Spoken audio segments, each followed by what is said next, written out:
ایک روزے دار جب روزے رکھ کر فارغ ہو جاتا ہے، وہ جب صدقہ فطر دیتا ہے تو جو روزے کے اندر کمی اور کوتاہی آ گئی ہوتی ہے وہ صدقہ فطر سے مکمل ہو جاتی ہے، وہ صدقہ فطر سے مکمل ہو جاتی ہے۔ صدقہ فطر کی شرائط میں سے شرط یہ ہے کہ بندہ جس پر صدقہ فطر واجب ہوگا وہ مسلمان ہو، کافر پر صدقہ فطر واجب نہیں ہوتا، اور آزاد ہو، غلام نہ ہو، آزاد ہو، غلام نہ ہو۔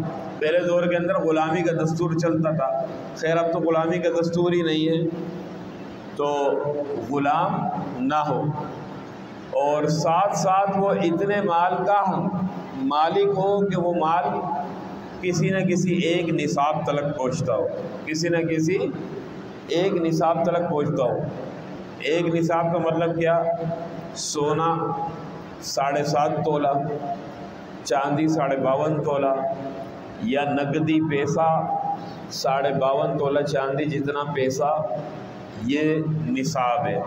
اسی طرح مال تجارت، اتنا مال تجارت کہ جو 52.5 تولہ چاندی کے برابر ہو، یا پھر اسی طرح سے گائیں بھینس بکریاں وغیرہ پھر ان کی تعداد ہے۔ تو ان نصاب کے اموال کے جتنا مال اس کے پاس موجود ہو تو ایسے شخص کے اوپر جو ہے صدقہ فطر واجب ہوتا ہے۔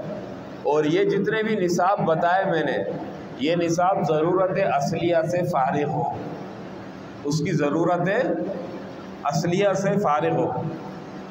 ضرورت اصلیہ اس کو کہا جاتا ہے، مطلب انسان جس میں یعنی زندگی گزارنے اور جینے میں اور روزمرہ کی رہائش میں ان اشیاء کا محتاج ہوتا ہو، اس کو ضرورت اصلیہ کہتے ہیں۔ ضرورت اصلیہ کے اندر گھر داخل ہے، یعنی جس گھر کے اندر بندہ رہتا ہے یہ ضرورت اصلیہ میں داخل ہے۔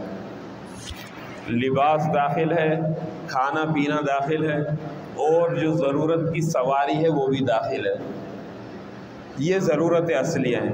اب یہ جو اس کا پیسہ یہ اضافی اور زائد ہو، ان ضرورت اصلیہ سے خالی ہو۔ مثال کے طور پر ایک شخص کے پاس ایک گھر ہے، وہ گھر اگر بیچ دے تو 4 5 6 7 لاکھ کا ہوتا ہے۔ ایک گاڑی ہے، وہ گاڑی اگر بیچتا ہے 7 8 لاکھ کی گاڑی ہوتی ہے وہ۔ اسی طرح کپڑے ہیں، وہ کپڑے بیچے تو کپڑے بھی اچھے خاصے مہنگے، جو پہننے کے کپڑے ہوں مہنگے بکیں گے۔